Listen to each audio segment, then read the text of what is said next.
제4장 스콜라 개변가들의 회개에 관한 논의들, 이제 35번째 다윗이 받은 형벌, 이 부분을 하겠습니다.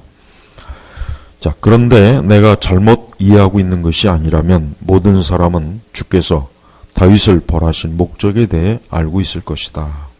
즉 그것은 곧 하나님께서는 살인과 관함을 매우 싫어하신다. 그러니까 다윗이 우리아의 사건, 다윗의 그 일생 중에 최대 오점이라고 보면은 역시 우리아의 사건이죠. 우리아의 사건.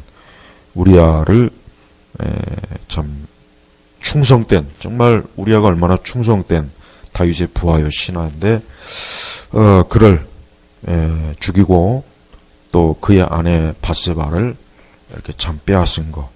그러니까 다윗의 일생 중에 가장 참 치욕스럽고 정말 다윗의 일생에서 정말 일어나지 말았으면 좋았을 그 죄악이 바로 이 우리아의 사건, 바세바의 사건입니다. 그래서 이제 칼빈도 여기서 하나님께서는 살인과 간음을 매우 싫어하신다라고 했습니다. 하나님께서는 그의 사랑하고 신실한 종에게 이 일을 행한 것에 대해 크게 노여워하신다. 그렇죠? 하나님은 자기 자녀들이 짓는 죄를 절대 가볍게 넘기지 않습니다. 굉장히 진노하시고 하나님은 그 일로 크게 노여워하신다는 걸 우리가 꼭 알아야 됩니다. 자, 크게 노여워하신다는 것을 친히 선언하심으로써 다윗으로 하여금 다시는 이런 죄를 감히 짓지 못하도록 하셨다. 그러나 그것은 하나님께서 어떤 것을 배상하기 위해 받은 형벌은 아니었다. 하나님께서 어떤 다윗에게 그것을 배상해라 그런 말씀은 없죠. 거기에는 우리 다윗의 사무엘서 그 말씀에 보면은 우리는 다른 교정 사건에 대해서도 그렇게 판단해야만 한다.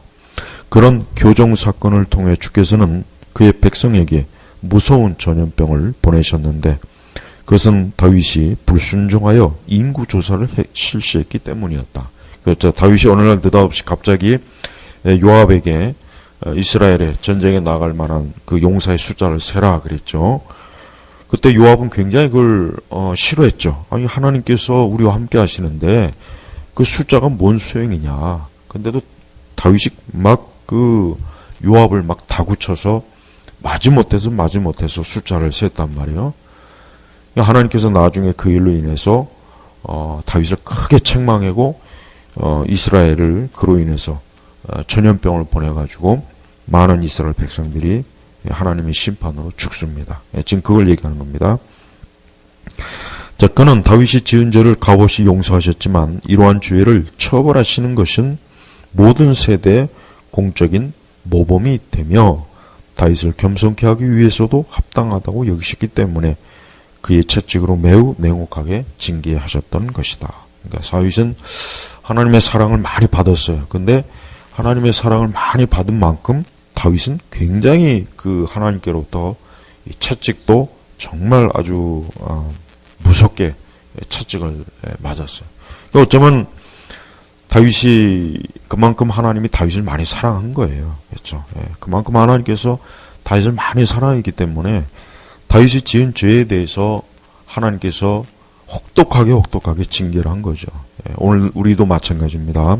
하나님은 사랑하는 자를 징계하십니다. 하나님은 사랑하는 자를 징계하시지 하나님이 사랑하지 않는 자는 징계하지 않습니다. 그래서 우리도 하나님 앞에 불순종으로 죄를 지을 때 반드시 하나님이 징계를 하십니다. 만약에 징계가 없다면 사생하죠. 하나님의 자녀가 아니라는 증거가 될 수 있어요. 세상 사람들은 하나님께서 저들이 범죄하고 악을 행하는 것에 대해서 하나님께서 그때그때 징계하지 않아요. 징계라는 말 자체가 맞지 않죠. 하나님 믿지 않는 자들에게 징계가 아니라 그들에게 형벌입니다. 영원한 형벌이에요.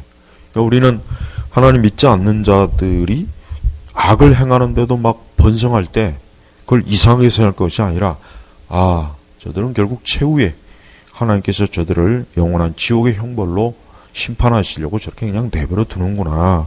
그렇게 봐야 됩니다. 그걸 불허할 게 아니죠. 예. 인류에게 내리신 보편적인 저주에 대해서도 이러한 목적을 염두에 두어야만 한다. 우리가 은혜를 받고 난 다음에도 여전히 우리의 첫 조상에게 죄에 대한 형벌로 부과된 그의 모든 비참한 고통을 겪고 있기는 하지만 우리는 이러한 시련들을 통해 우리가 그의 율법을 어겼을 때 하나님께서 얼마나 크게 노하시는지에 대해 경고를 받는다는 것을 느끼게 된다.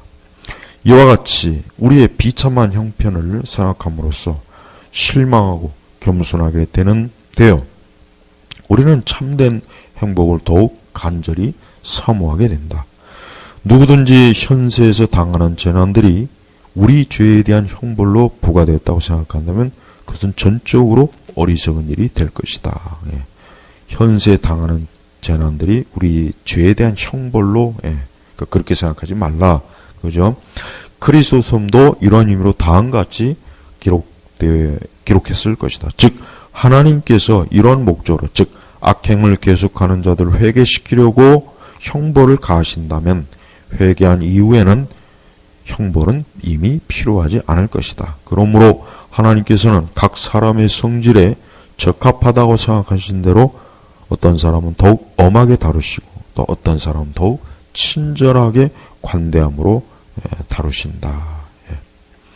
그러니까 하나님께서는 이 각 사람에 대한 하나님의 주권적인 뜻과 섭리와 계획이 있고 또 각 사람에 대해서 하나님이 대하시는 그것은 여러 가지가 있다는 것을 우리가 알아야 됩니다.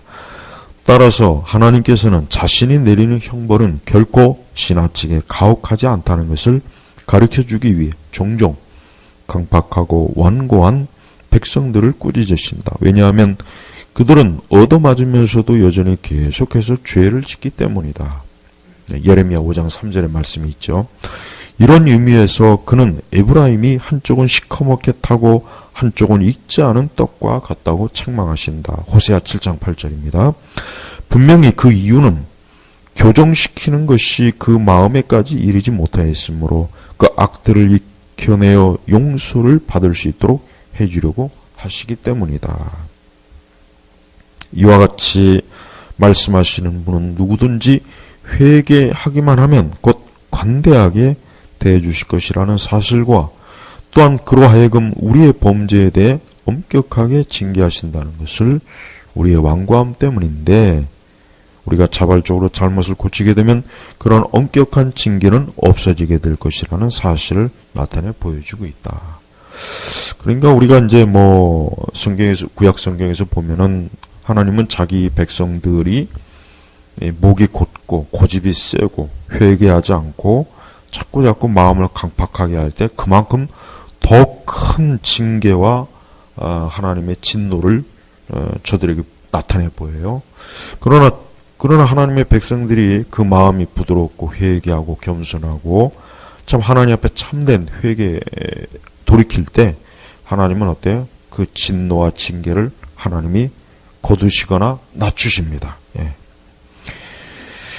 그렇지만 우리 모두가 징계가 필요할 만큼 마음이 강팍하고 무지하기 때문에 우리의 지극히 현명하신 아버지께서는 우리 모두를 예외 없이 똑같은 채찍으로 일평생 훈련시키는 것이 합당하다고 여기신다. 예. 그러니까 성도의 일생은 하나님의 징계, 훈련입니다. 예. 이걸 꼭 알아야 됩니다. 우리 그리스도인들은 이 다음에 그러니까 하나님 나라에 들어가기 전까지는 하나님의 훈련과 징계가 절대 멈추지 않는다는 거. 이걸 꼭 좀 기억하셔야 됩니다. 그러나 한 가지 이상한 것은 그들이 값없이 죄 용서함을 받는 것을 깊이 묵상할 수 있는 그 밖에 많은 신뢰들이 있음에도 불구하고 오직 다윗이 한 가지 신뢰에 대해서만 관심을 기울이고 다른 것들에 대해서는 아무런 감동도 느끼지 않았다는 사실이다. 우리는 세리가 의롭다함을 받고 성전에서 내려갔다는 기사를 알고 있다. 신약 성경이에요. 거기에는 아무런 형벌도 뒤따르지 않았다. 베드로도 죄 용서함을 받았다. 암브로스가 말하고 있듯이 그가 눈물을 흘렸다는 구절은 있지만 보석을 치렀다는 구절은 없다. 중풍병자는 안심하라 내 죄의 사함을 받았느니라. 마태복음 9장 2절 말씀입니다. 말씀은 들었지만 그에게 형벌이 주어지지는 않았다. 성경에 언급된 모든 죄 사함은 값없이 주어지는 것으로 묘사되고 있다. 규칙은 어떤 특별한 성격을 지닌 한 가지 신뢰에서보다는 이렇게 빈번하게 나타나는 신뢰들에서 찾아내면 된다. 그러니까 이제 하나님께서는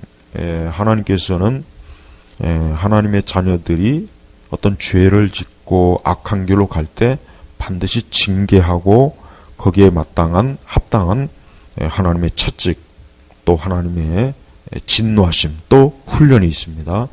그렇다고 해서 그들이 자기가 지은 죄만큼 뭐 하나님 앞에 갚아라, 뭐 어떤 고행을 해라, 너 어떤 선행을 해라, 의를 쌓아라, 이런 요구가 없는 거죠. 이런 요구는 없어요. 그러니까 하나님이 전적인 은혜예요. 은혜로 그냥 용서를 해주는 거예요. 그러나 자기 백성과 자기 자녀들이 죄를 지었을 때 하나님께서 그들에게 징계를 내리신 그것은 뭡니까? 하나님께서 그들에게 뭘 받기 위함이 아니라 그들의 죄를 지은 것에 대한 하나님의 합당한 하나님의 의를 행하시는 것입니다. 그러니까 우리는 이러한 원리에 의해서 우리는 하나님께서는 여전히 뭐요? 지금도 하나님께서 자기 백성들에 대한 하나님의 그 뜻은 뭐냐? 저들이 하나님 앞에서 언제나 순종하고 옳은 길로 가고 하나님이 기뻐하시는 방향으로 가는 거, 그 하나님 기뻐하시는 거예요. 이제 그렇지 않을 때 하나님이 징계하시는 거예요. 굉장히 혹독하게 또 호되게 아프게 징계를 하시죠. 그러나 하나님은 또 그러한 징계의 어떤 대가를 뭐 그들에게 또 요구하거나 그러지는 않으십니다. 우리는 이런 하나님께서 자기 백성을 이렇게 항상 하나님의 그 거룩함이나 영광스러움에 맞게 이렇게 훈련하시고 징계하신다는 것을 오늘 이 기독교 강요를 통해서 잘 좀 유념하시기를 바랍니다. 자, 다음 주에 계속 이어서 하겠습니다.